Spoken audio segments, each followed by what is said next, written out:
பயப்படுறியா? நான் செஞ்ச பாவத்தை நான் கழிச்சிட்டேன்னு தெரியல எதிரா. உன்னால முடிஞ்ச எல்லாத்தையும் நீ செஞ்ச.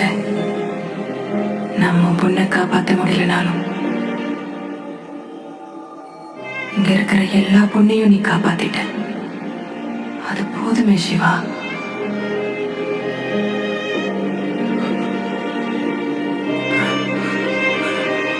ரொம்ப வலிக்குதா?